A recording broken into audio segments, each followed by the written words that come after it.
To the August 24th, 2020 school board workshop. We're going to be discussing the evaluation processes. So we'll call this meeting to order at 7:36. We'll do a roll call of who is here. Mr. Bryant? Here. Mr. Christensen? Here. Mr. Derricks? Here. Ms. Fair?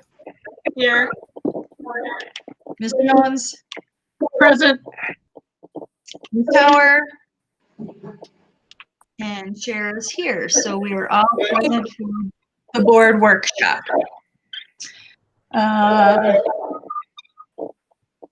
Because this is kind of the second part of one meeting, I think we could probably skip the pledge and the vision and move right into the agenda, which is the evaluation process. Because it's a special meeting, there's a vote on the agenda, right?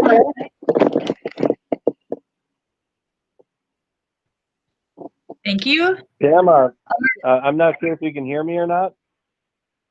Yep, we sure can. Great. You're a little bit muffled there, but my understanding is that you're ready to just get started with a discussion about assessment processes. Yes. Great. Several months ago, we decided to put evaluation processes on the agenda for the August meeting. And of course, since then, we made some big changes in terms of grade configurations and moving kids and all the related work because of COVID. So I will first acknowledge that we aren't as far as where I had hoped we'd be, but at the same time, I think we can share our progress so far and where we want to be over the next couple of months. And I think you'll be pleased with the work we're doing. And so I did tell Jess not to come up with a lengthy presentation today, but she does have a short presentation, and I think it will spawn other discussions and some questions. So if we could turn it over to Jess to start talking about where we are, especially with teacher evaluations, and then we'll go from there. Hi, everyone. Can you give me a thumbs up if this is working? Thank you. So the reason I look over here is because my camera is here and my presentation is here. So sorry about that. But for eye observation, one of the things that we are looking at is updating to the Marzano focused teacher evaluation model. And the reason that we did this, sorry that this is a lot of text, but this is kind of the timeline of why this focused Marzano model is being looked at. This Marzano framework was chosen a long time ago, and I read a lot of history from Joe's binder that he had here of this is how we got to where we are. But what happened as admin brought up that our evaluation process was very complex, school board members brought forward concerns about our overall evaluation process for all staff. Teachers brought forward some concerns about jumping through hoops instead of evaluations helping them to learn to get better as teachers.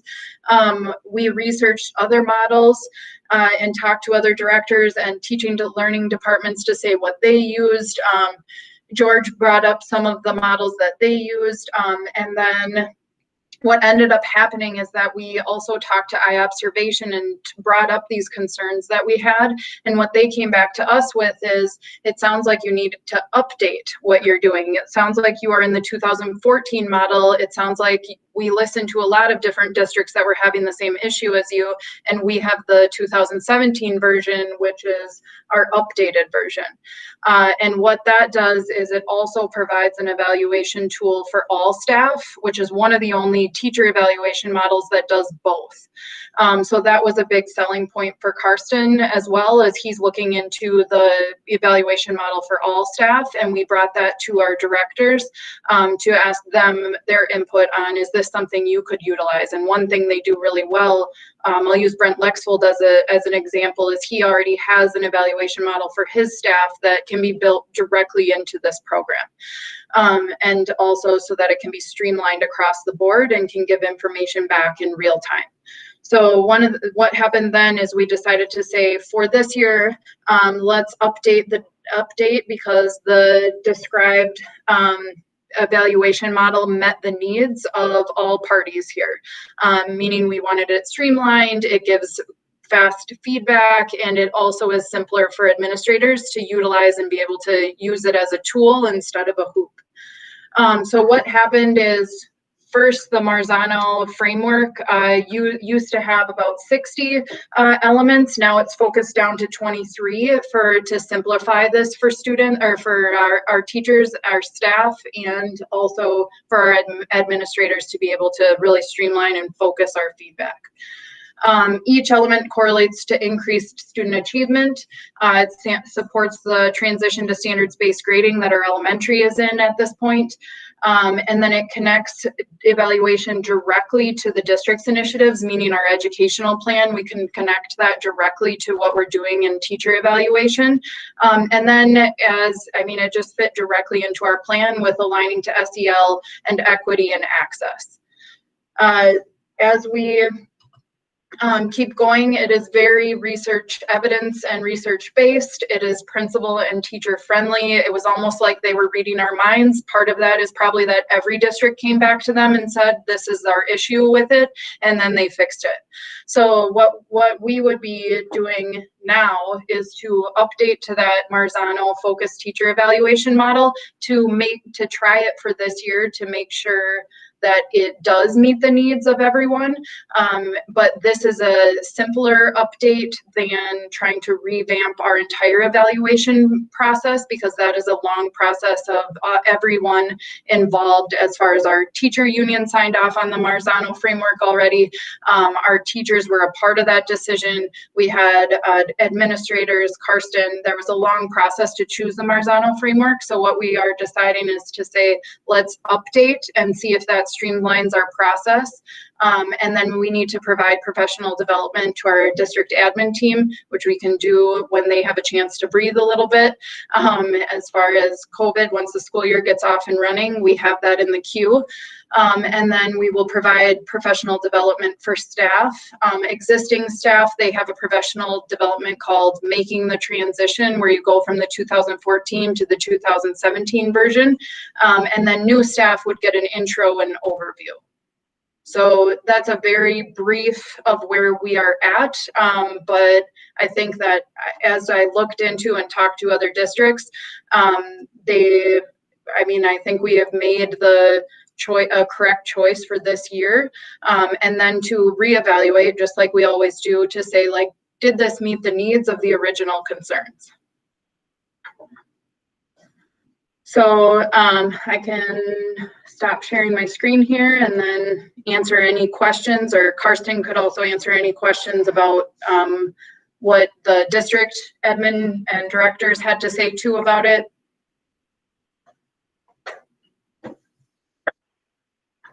Yeah, I'll jump in unless there's some questions. And by the way, I'm calling by phone because my battery died, and for some reason it's not charging up. So I don't know if someone's in the queue to ask questions, so please just jump in and say so. But Jess aptly, reviewed kind of our status right now with teacher evaluations. We're also working on evaluations for other employees, and I'm so thankful that the Marzano model includes that feature.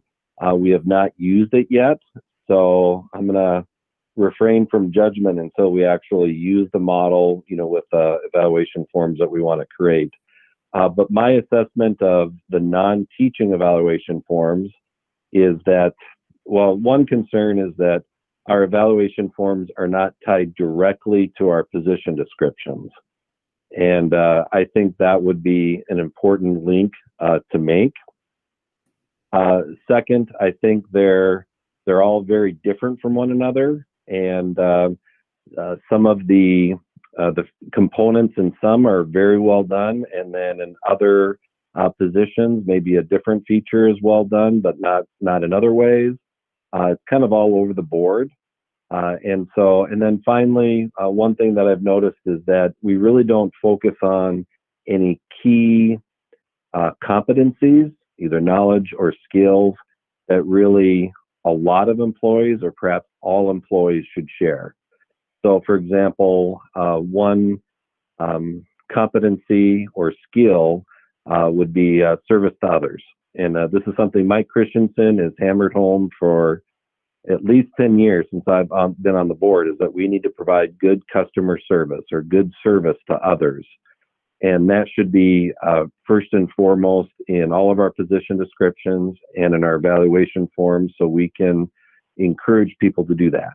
That's one thing. Another would be a stronger focus on problem solving, so that people are not relying on administrators to make decisions or decide the path. That really we want all of our employees to contribute. We have great employees, and so we need to enable them to help with that problem solving. So those are just two examples. There are many others that really are kind of common across all employee positions. And so, the way I view it is that should be included then in the evaluation process as well. So we could easily upload the different evaluation forms onto the system and start using them, but it might be better to just sit back a little bit and do some of those other things so that we have an incredibly strong evaluation system by the time we're done. And that's all I have to share right now, but I'm sure there are some questions out there. Yeah, Mike is in the queue, and then Holly. Yeah, I seem to recall when we began looking at the Marzano and then using it, that it was one of the more understandable ways of reviewing staff. And so yeah, 63 touch points seems like way too many, and I don't remember that it was that many, but yeah, simplifying is so important to helping people understand what's expected of them and what they can expect. So I'm all in favor of narrowing the focus on it. It was a well-considered addition as our teacher evaluation, and like I said, it was way above all the other offers or all the other programs that we had looked at. So yeah, it's again, but having the best program doesn't translate unless you're using it effectively, and simplifying it goes a long way toward that, but not all the way. So I appreciate the effort put in, and go ahead. Yeah, if I could jump in and just kind of respond to Mike's comments. He's right on. I know when the school district and teachers selected this maybe 10 or 11 years ago, I think it was the year before I started, and then it was reaffirmed after I started because we had a state mandate to do it. The thinking is that, Marzano's teacher evaluation model is based on research, solid research into effectiveness of teaching. And so they identified those 63 or however many components, and they've narrowed it since. But it's based on research into what kind of strategies make a difference in terms of student achievement. So that was I think a good decision back then, and it still is now. The problem we have is that the software, it was really burdensome and very frustrating, not only for the teachers, but also the administrators. And as Jeff mentioned, it became a bureaucratic exercise. And that's never good, because then you're not taking full advantage of the actual teacher evaluation model that Marzano espouses. So, I'm glad that the software system has made some adjustments and will be more streamlined, because that's what our teachers and administrators need. Right, thanks. Go ahead, Holly. Thank you. Were there any other plans considered besides just updating Marzano? Which I'm glad we figured that out, because observations and documentation is a lot of work for the administrator and the teacher. So was Marzano the only one we looked at, Karsten? You know, if you don't mind, I'll have Jess answer that one real quickly. I know that we looked at Rochester's model and maybe one or two others. I'm personally familiar with the Charlotte Danielson model, and I know that was considered about 10 or 11 years ago, but the district and the teaching staff selected Marzano. So in the most recent review, we did not review Danielson, but maybe Jess can answer if we reviewed any others in the process. Thanks. So we did look at Danielson as well, just because we had it brought up by other staff too, but we had the conversation with them to say, like, I think kind of what Holly's talking about, where everyone went, oh, we didn't do the update yet, let's do the update, and then make that decision if it compares to Danielson or not. The Rochester model, we did talk about because George brought that up as he came in and said, like, have we thought about this model? And we talked to their Department of Teaching and Learning, and then also I brought George in to ask questions about, like, comparing the two to the other, to our eye observation rep. And what happens with eye observation, they actually do both. They do Charlotte Danielson, and they do Marzano. So then they were talking to us about our needs and what would fit best. And what they said is, like, from what you guys are, because I was basically telling them why we wouldn't be going with them anymore because we were going to go with Rochester. And I was kind of walking them through why, and they said, have you thought about our updated version? And that's when they kind of walked us through that. And then George asked some questions about user friendly and the ability for me to do walkthroughs and the ability for me to do co-teacher evaluations and peer evaluations, and how can you do that? And then he was like, yeah, have you seen this part? So, like, it met the needs that George was talking about, but at the same time it was research based, and we were able to kind of meld those two together.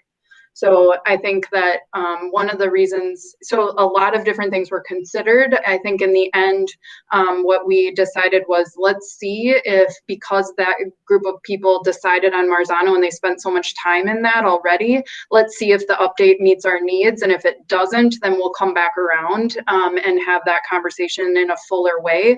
But this year, let's see if the update does meet our needs. So that was kind of the conversation. Good.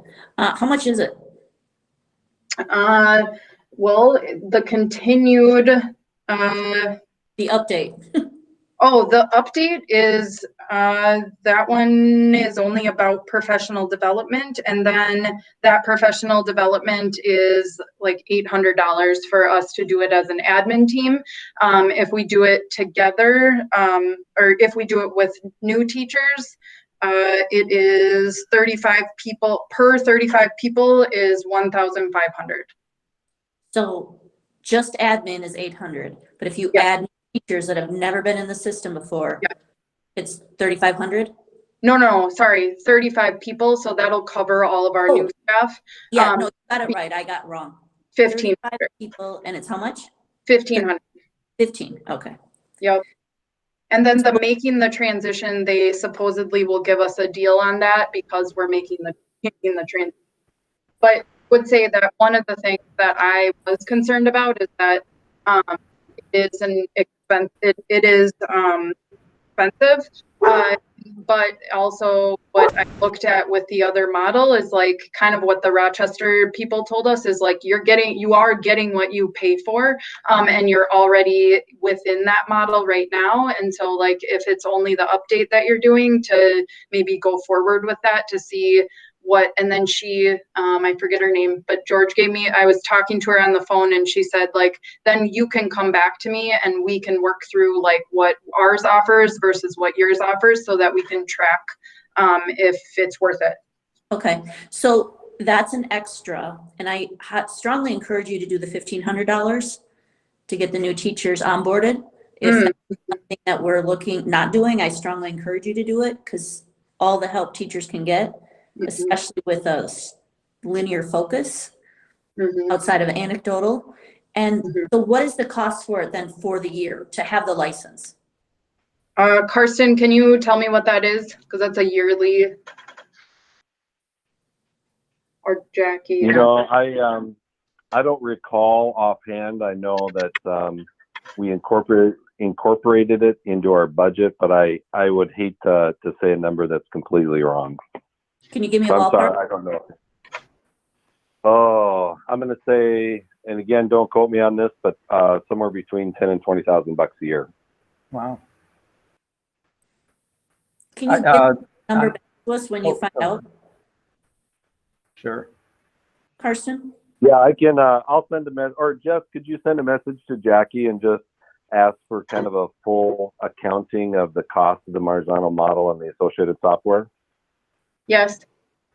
Thank Yeah, you. I'm not gonna say expensive or inexpensive. It really is a matter of how effective we are Yeah. with implementing it and how easy it is for teachers and administrators to come together and do the observations and evaluations. If it's cumbersome, it's not worth $5. But if it's worth it, then it could be the right move. So I look forward to updates on it. Yeah, and I don't want to jump ahead of Heidi, but I will, because what Holly says is, you know, the cost versus the value of something. And it seems to me, Heidi, correct me if I'm wrong, but when we started with the Marzano, we actually kind of tried to do it without subscribing to the whole plan. And that could have been where things fell out. Again, a typical Red Wing school district program to take something good and then try to whittle it down so that we can afford it. My camera's not on, so you can't see my air quotes. And it's a poor substitute for paying money for an effective evaluation. Didn't we try to do that with Kathy Radmer? Did it start out that way? Mm-hmm. I don't remember that much detail on it, Mike, but what you're recalling, I have other memories of it. But yeah, I mean, we started it a long time ago. We had to do it. You know, the state's like, you need to evaluate teachers, and it's the right thing to do. Well, we did it and we call it a growth protocol, you know, to grow into it too. So yeah, we started it before the state was requiring it, and I think we knew it was coming, but right. Sometimes Red Wing, or frequently Red Wing, is ahead of the curve on a lot of things. It's just that we don't fully invest ourselves in it, and that implementation. Yeah, yes. or just to jump in with our new teachers and our administrators and really get a handle on it before we can say whether or not it's effective in this new version. Mm-hmm. And to have enough administrators to administrate it. Mm-hmm. Mm-hmm. So, yep. Madam Chair, do I? Okay. So Jess, if you could clarify, as I'm going back, because Mike and I were here when all this happened, history, for our staff members, I recall having now that we have this education plan, we had sort of the district needs, and then the building, the site needs, and then the individual could pick out a growth piece for themselves. Are we still following that type of thing? Could you spend a little time just kind of explaining what that looks like at that level? Yes. So that is all still a part of what is in our teacher evaluation right now. But what is, I think, great about how they have streamlined it with the software is that it's just the pieces. You connect it directly to your educational plan. Right now, that's kind of loose. Like, we find the ones that we want, and we kind of piece it in there, kind of like to my point. Now what they have said is, like, you add your educational plan first, then we build it from there. Kind of to Holly's point, you build it up, right? You say, like, what's important to what you are pushing. If it's that equity, that bottom is the equity, and that's what you want to build it on as a school board, then you do that first, and then you bring it back, like backwards planning, like you ask teachers to do, right? You ask what your end game is, and now you build your evaluation back from there. Good, because that was the power in establishing a protocol was, you know, at least from my point of view as a parent and a board member, was we offered a lot of individual choice about what you wanted to pursue. Not that that's a bad thing, that you want to strengthen your skills or build a new skill, but sometimes you weren't always getting to the larger district goal, which was perhaps equity or cultural competency pieces or something. So it didn't, as a district, as an institution, I didn't feel like we were moving forward. So it made a lot of sense to have, you know, this overarching goals that everybody needs to engage in district-wide. And then, you know, perhaps there's something specific to your site that needs to be addressed. And then obviously you have some individual, I mean, you should have a stretch goal for yourself, you know, something else you want to engage in, and then how do we support that? So I'm really glad to hear that it's a large systems look, and that it's going to be built in and maybe built better this time, so we're better at it and more effective. So great, thank you. Yeah, and I think the best part about it to me is that peer evaluation that that's about the growth, but that gets there before even you have your administrator come and evaluate you, and that is logged into the system. So like the more that your peers evaluate you, that's also showing growth. Good. So that's a part of our plan of having those instructional coaches and being able to have that part of our educational plan. Thank you. Sounds good. Jim. Thank you, Madam Chair. Just more of a comment and maybe a couple questions that relate to it. Evaluations is a process that I can't think of anybody that really enjoys doing them or receiving them. However, they are a process to make a organization function in the direction that you want the organization to go.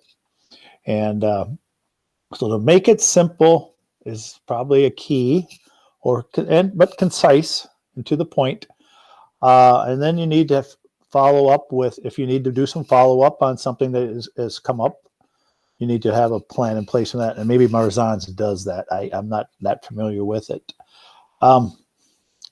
With that, is evaluation that you're talking about for staff? I don't know who it could be. It could be on anybody. Is it just like a one time a year you sit down with them, or do you, if things come up during the year that that's warrants a review of it before the annual one comes up? Is there something in place for that? Basically, complaints or observation by others or noticeable absences or different things like that. So it is a wide variety of things, because administrators, or I should say business owners, supervisors, biggest downfall in evaluations is lack of documentation. Just because you saw something and you, what's that? Oh, sorry, Jim. Yeah, go ahead and finish your thoughts. Thank you. Yeah, that's it. You know, you have to document to possibly have to enforce something you don't want to do, but just to let it go and go and go, you're not actually helping the team or the organization. So it's a tough one to be a leader, an administrator or a supervisor, but they're necessary. Like I said, go back to what I said earlier, necessary. Nobody likes them. Nobody likes giving them, but they are something we need to do. And I'll be happy to hear more about it as you go forward with presenting down the road, since it wasn't quite ready to be unveiled totally tonight. Thank you, Madam Chair, Board. Yeah, and if I could just jump in there, quick response to Jim. For probationary teachers, we need to do 3 observations per year that they haven't received tenure. And then after they've received tenure, they have 1 observation per year as per new state guidelines. So in addition to that, and by the way, that would also be true for principals, for example. If they're probationary, they have the 3 per year. If they're tenured, they have 1 per year.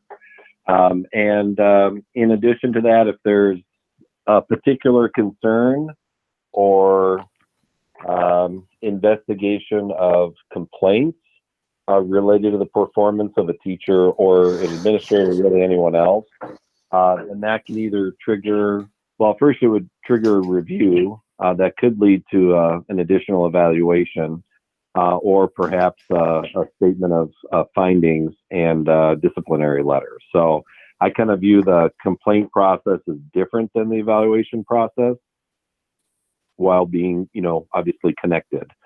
So, and I know I've had to do that in the past. As far as some of the people I supervise, there may be some complaints, and then it goes through a process, and then a letter is written that generally includes specific directives. But then, in addition to that, their evaluation is also completed.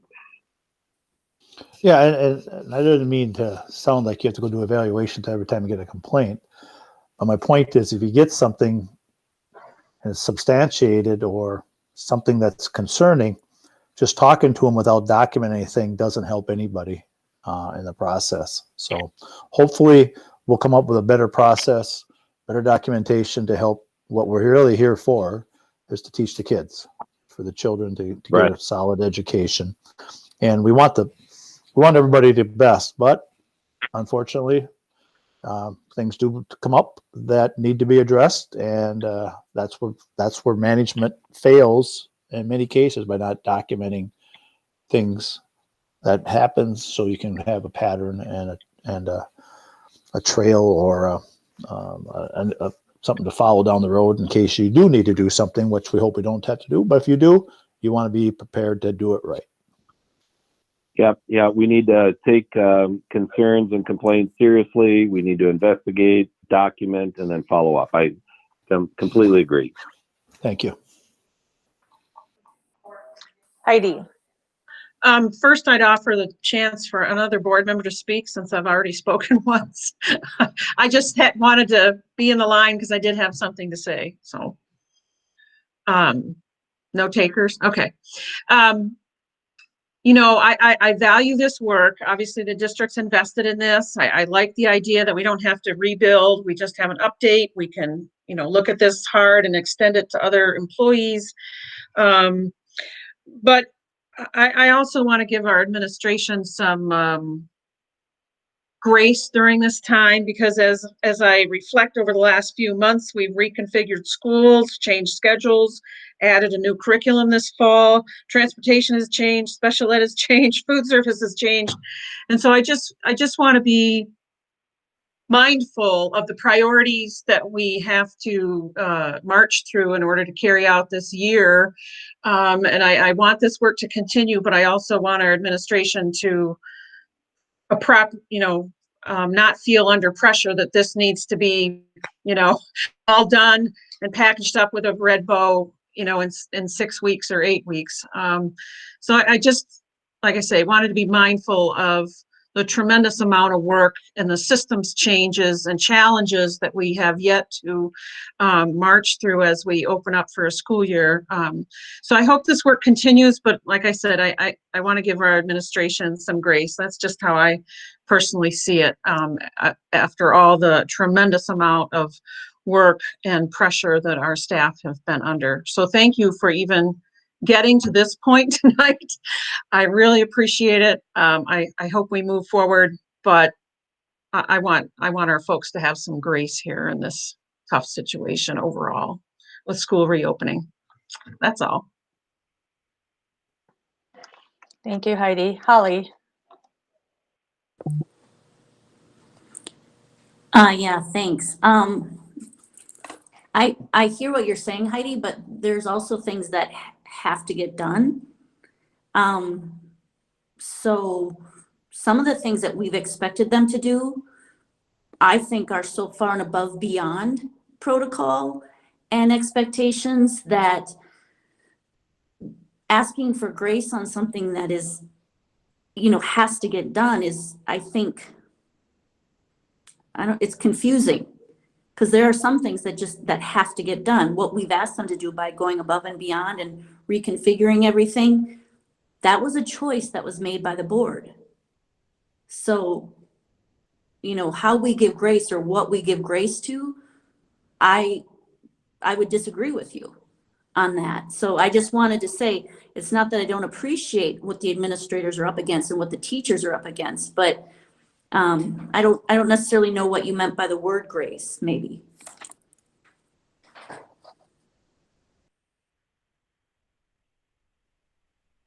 I just think this is another systems change after we've already changed a number of systems.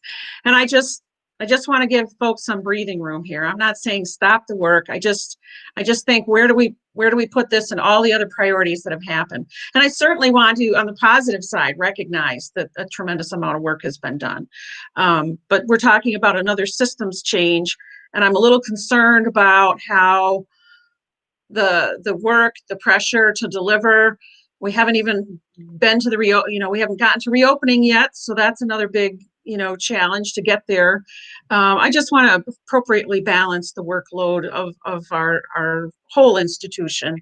So that's all I wanted to say, just kind of a balanced approach, and to be mindful, careful, patient with each other about another systems change. If I could jump in, and if there's a way that we could accomplish both at the same time. And one thing is, I've been working with the principals and directors and other people I've supervised all summer long. Their work is outstanding, without exception. And so if we can use the Marzano model to allow those leaders and I to have a discussion about what went well, what could have been better, and then for me to document it even this fall and just be done with it. I think that would be a great way to evaluate those folks during a very stressful, challenging time. And so, if we can do something like that, where we recognize what's being done and then evaluate that work and then move on to the next phase, I'm hoping that we can do both. That to me sounds more reasonable, Karsten, so thank you for that. Well, and what I was going to say is I think that, it is important to always be thinking ahead in terms of the product that we're offering our students. And of course, there's enormous importance in developing and celebrating the learning of our educators and their growth, because part of our responsibility is to make sure that our students are getting the best education possible. And one way to give feedback is to have this evaluation process. The piece that we needed to come back to today, why we brought this up for August before the start of the school year, is that what we have learned in this past 6 months is that the processes we've had in place maybe were clunky, they were inconsistent, they weren't always happening in a timely manner. And so it's us holding the people accountable, our staff accountable, to making sure that these evaluations are getting done. Because there are huge consequences for teachers, educators, staff, if you have a poor performance. It's our job to be able to give feedback in a timely manner so that people's lives are on the line if they're not going to continue their jobs. And I think it's only fair that as educators ourselves in the education field, that we are constantly celebrating the learning of our own people, because at the bottom end of the day, we want to retain our great people, right? And so we want to be able to give them some feedback to make them great staff members and educators. So I think it's good for all groups. My main piece in all of this is the consistency. If we have a model that's consistent, and it doesn't matter if Heidi, well, I shouldn't say any of us, but it doesn't matter if George Nemenich or Jason Jose or our new assistant principal, whoever comes in to do the evaluation, are they using the same model? Is it consistent across the board? Are we talking the same language? And I think if we pare down what you're talking about, Jess, I think we're going to get more consistency across the board. So that's all I'll say, and I'll Mike is next in the queue. Yeah, it's definitely important to have consistency. At this point in time, though, our consistency has been thrown off, although the evaluations are vital. And one population you didn't mention that evaluations are important for is our students. A lot of what we are doing now was not our choice. It was something that we have had to do in order to find out how to make things work in this time. And I'm not discounting evaluations at all. I am all for evaluations, and I want them executed consistently. And having an additional assistant principal at the high school may help. But again, it's an intensive job. But hopefully narrowing from 60 to 20 will help make that a little bit easier and a little more understandable and make it more effective in the long run. Because you don't need every tiny speck covered. Every pixel doesn't need to be covered. You need enough to get the picture of what's going on. So that is all. Thank you. Ireland's next. Thank you, Madam Chair. I don't know how much input I really can put into this other than this whole topic has come as a result of what's been viewed as maybe inconsistencies, failure to evaluate. I think we're coming into this because of some questioning of accountability by some people in different positions over the last few years, and whether they are capable of doing their job or refuse to do their job the way we want to. I think the big thing here is that we have acknowledged that we had some concerns. We're looking at it, and we're coming up with a system that we think is going to be a good way to evaluate and just take a look at it instead of just saying, well, this is the way it is, and let's just follow our processes. Let's evaluate this, and let's follow our processes. Let's hold people accountable for what they need to be doing. And I think it's all going to work out fine. I'm glad to hear that maybe our existing system needed to be refined by the updates. I'm good with that if that's what it takes.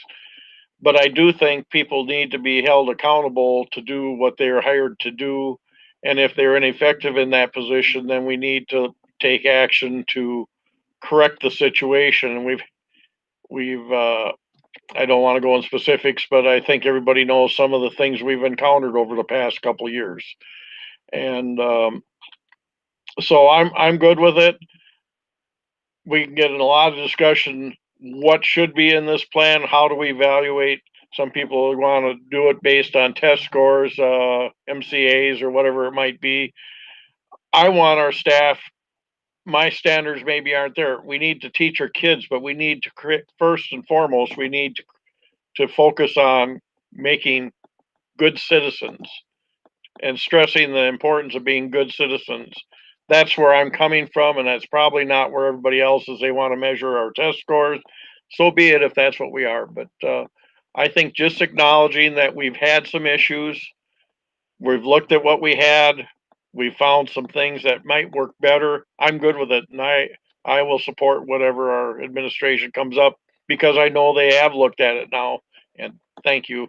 I'll pass it on to anybody else. And Janie. Thanks. And so I kind of have a comment and then a question. So I was wondering, when you give us the updated plan with the updates, I guess as I listen to everybody, I know I'm kind of looking for more detail in when we do have our probationary teachers, what is the policy of the plan that Marzano or the evaluation has? Like, is the same administrator supposed to be evaluating that teacher every time, or is it okay for another one? I guess that's some of the details that I guess I was looking for tonight, is a little bit of, what are the specifics of what's supposed to happen, so that we're aware as a school board, and then the employee is aware of that also. And then my other question, Jess or Kirsten, I hear a lot about the whole, and I'm gonna butcher the term, but is it like a TGTP or something that the teachers have to fill out? And what is that? And can you explain why it's so cumbersome? And that's all I have.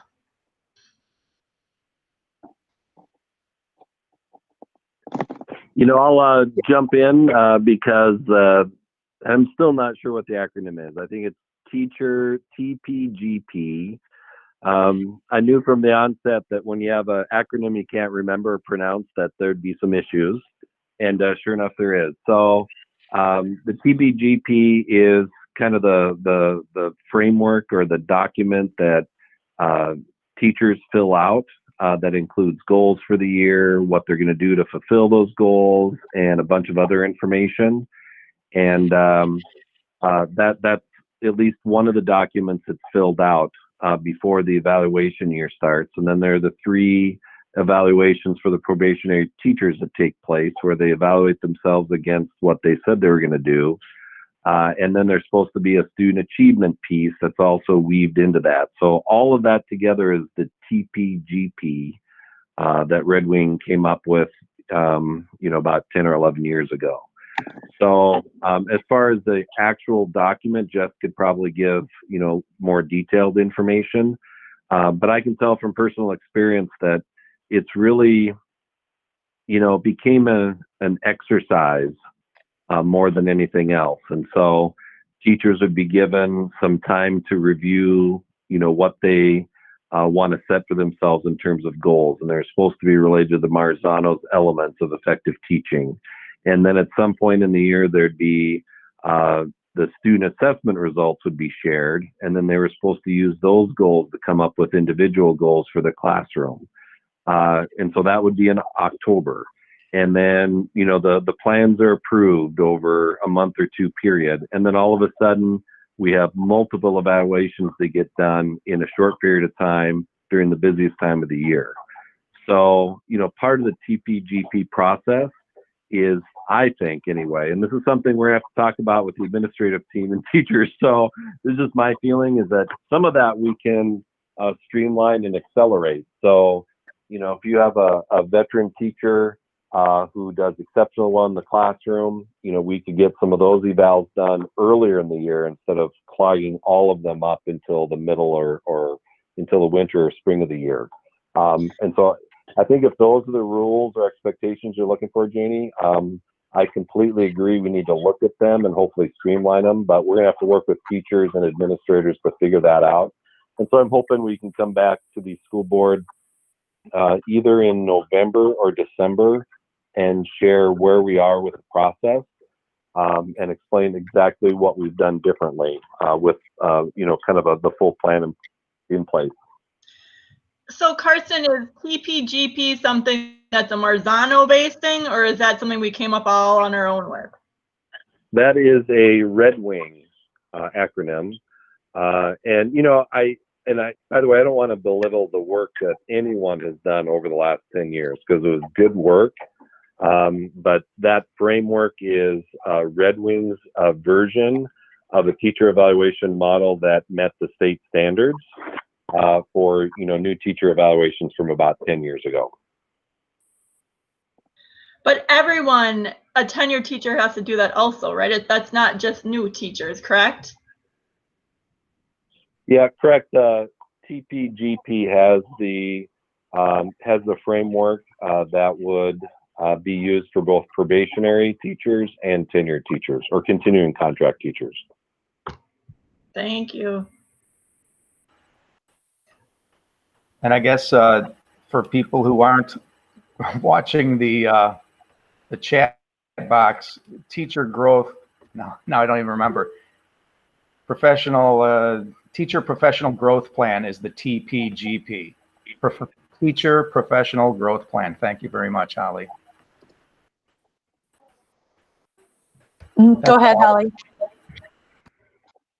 Yeah, I was going to ask Jess. So is there a plan to combine those two so that we can just use a version of TPGP that Marzano has already created, instead of making have people do two different things? Because I remember when I was in the district, it was very convoluted with and not that either one was horrible, it was just a lot. So are we looking at combining? Yeah, so that's kind of what, when they walked me through a lot of what we had customized and built, and I'm sure that there was really great reasons as to why we did it in the first place, I'm sure. But kind of what I kept saying to them is like, why did you guys do that? And they said, we didn't do that, you did that.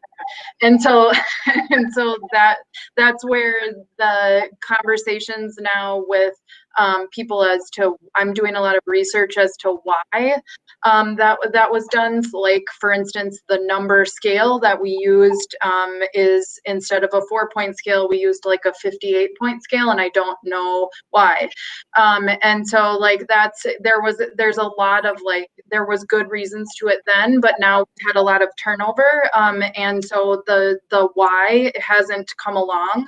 And so that's why we're going to come back and simplify down, because that's what our admin and our teachers have been asking for. There is still a version of a growth plan. It's just, instead of 5, it might be 1. And so like there are a lot of, I would say you guys are going to be, from what I'm hearing from you, you're going to be impressed by the 2017. Just like I said before, like it's because everybody, just like you all, are common sense and saying like, hey, can we simplify this thing down so that we get out of our evaluations what we want? Teacher growth and student learning. So that is something that they listen to. So when you look at the screen and said, I have to go here, here, and here, it's all compacted into one. And also our scales are down, instead of the 21-point scale and the 58-point scale and the 200 something, it is like 4.4.4 point. So that's something that George brought up too, and coming from Rochester and their scale, they did a great job of telling us like, this is what we liked about the Marzano one. So if you're going with that, how to incorporate both of those together. So we're hopefully taking the best of everybody's. Yeah, and I will add that the state of Minnesota really complicated things too in terms of their expectations. That teacher evals are supposed to be based 35% on student achievement, and just some of those expectations. And I think when Marzano models software, tried to take that into account, I think that made it even more complicated. Mm-hmm. But that is also in the new model directly built in as well. So we won't have to touch that or mess with any of the functions on it. So it is all, everything that we are required to do is all built into that one. Great. Yeah, sounds great. Sounds way better than it was, and it sounds like it's going to be better than it's ever been. Yeah, the legislature never had a problem making things more complicated than they need to be. Yeah, we don't need to discuss those crazinesses. Any other questions for me? I'm just happy that you're willing to tackle this, because, I don't want to lose sight of the promise that we made to circle back around on this, to have these discussions, to make sure that, we are making a more user-friendly system for our folks. So thank you for setting this up, Holly. Oh, you're on mute, Holly. Sorry, talking to myself. I have a couple questions that are not related to the evaluation, so I just wanted to let you know that I have those, but we can continue your guys' this conversation, and then I'll just ask them at the end. Does anyone have questions about the evaluation? No, it doesn't look like it. So go ahead, Holly. Thank you again, Jess. Yep. Yes, don't go anywhere yet, though. Kids, where can they put their jackets and their little, when they get to school, where are they supposed to put their stuff that would normally go on a coat hook or a locker? Are you talking elementary kids? Holly? Or high school, like, are they supposed to carry their jackets with them? Yeah, that's obviously the big issue we're going to have to address before winter hits. So I don't think in September or October that'll be a big issue, but we're going to have to do something different in November, December, and so on, because it's not going to work having winter coats with the backpacks, carting around. So by then, I think we'll have an answer for you, but until then, we're relying on warmer weather. It makes sense to wait to see what it all looks like before making that decision. I get it. And then my second question, is there going to be an online teacher cap for first graders or second graders? Like the teacher has, the group of online students that they're working with, is there going to be a cap for them, or are they going to take in every little online person that comes? Yeah, right now we don't have a hard cap number, but I will say that we are actively looking for ways to add additional online only teachers for at least grades 2, 3, and 4. Okay. So that's the part we're kind of focusing on now. We've kicked around a couple of ideas, including, collapsing some classes to free up some teachers, but we don't like that. Another option that we're really pursuing now is to hire 2 or 3 additional online only teachers for a semester, because we have some federal funding that can pay for it at least through December 31st. And then we'd see where we are in terms of, if we're all distance only learning, then we may not need to retain those 3 teachers, second semester, because our current staff could handle that. But if we're still in hybrid, for example, after January 1st, then we could continue employment of those teachers. So those are kind of the 2 leading options right now. But, we're also looking at some other possibilities in terms of providing a different level of support or different kind of support for those online only teachers, and some other ideas too. But right now it's kind of coming back around that we think we need more teachers to provide the highest quality education for all of our kids, including those online only kids in the elementary. Do we have high numbers in second, third, and fourth for online? Yeah, we do. Of course, the numbers are changing every day. Right now, Jeff can correct me if I'm wrong, but I think it's between 30 to 40 per grade level in each of those grades. And then it's a smaller amount of kindergarten and first grade, but we're not ignoring, those kids either. We're going to keep monitoring those numbers as well. Okay, thank you.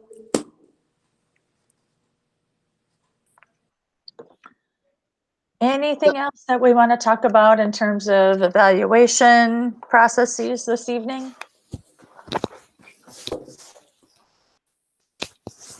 No? Well, then that was our only agenda item. Our next school board meeting is the first day of school, which is Tuesday, September 8th. So I know Carson and Jess, Mike, Pagel, you're still on here, Sherry, Jen, got a lot of work to do. And again, you know that you've got our support here. Jeannie? Just quickly, I was wondering for that next meeting, Carson, in September, if you can make sure we can get the rest of this year's meeting dates that we approved. I'm sure I could maybe look back at December's, but I know Pam brought that up at the last meeting too, but if we can get that updated list, I'd really appreciate it for the fall. Yeah, I'll either share it with Lisa so she can include it, or I'll just save it as a PDF and give it to Lisa. So that one's my fault. It's not Lisa's fault. That'd be great to have that so that everyone is on the same page and we can see for the rest of the year. All right. With that, I will look for a motion to adjourn. So moved By Mike. Jim. Seconded, firsted, I don't care. Okay, made by Jim, seconded Do I by hear Mike. third, fourth? Move it 5 times. All right, we'll take a roll call vote to adjourn. Mr. Christensen, Good meeting. Aye. Mr. Derricks, Aye. Ms. Fair, Aye. Ms. Jones. Ms. Jones? I froze there for a minute. Yeah, you did. Ms. Tower? Aye. Mr. Bryant? Aye. And chair votes aye. We are adjourned at 8:36. Thank you, everybody. And again, thanks to Jess for being here and giving us that update. Good night, everyone. Yeah, thanks, Jess. Good See night. y'all.